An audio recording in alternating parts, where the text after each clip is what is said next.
নমস্কার, গুরু কি পাহি কেবলাম। আমি অধ্যাপক ডক্টর শ্রী সুনীল শাস্ত্রী। আজ আপনাদের আংশিক মহাপদম কালসর্প যোগ কীভাবে হয়, কোন ঘরে রাহু কেতু বসে থাকলে মহাপদম কালসর্প যোগ হয়, সেই নিয়ে ছোটোখাটো একটু বিস্তারিত আলোচনা করছি।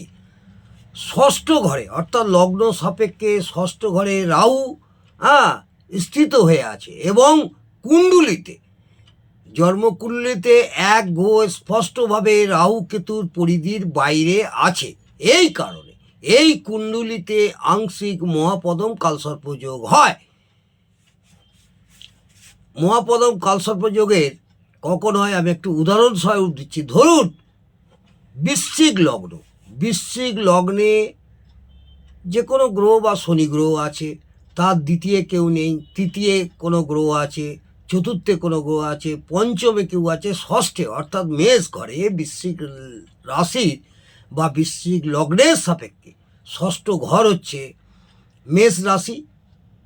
এই ষষ্ঠ ঘরে রাহু বসে আছে। সপ্তমে কেউ নেই, অষ্টমে কোনো গ্রহ আছে, নবমে কেউ নেই, দশমে কেউ নেই, একাদশে কেউ নেই, দ্বাদশে কেতু আছে। অর্থাৎ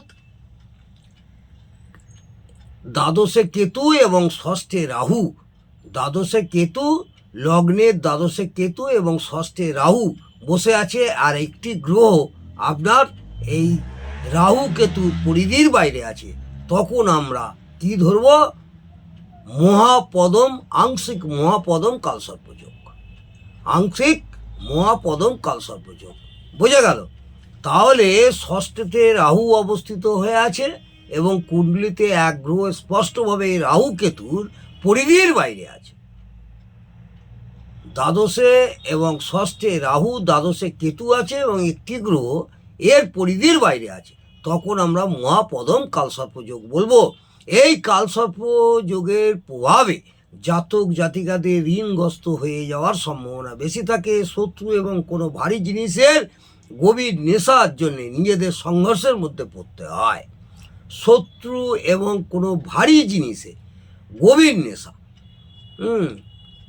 এবং নেশাগ্রস্ত হয়ে যাওয়া, এর জন্যে নিজেদের সংঘর্ষের মধ্যে পড়তে হয়।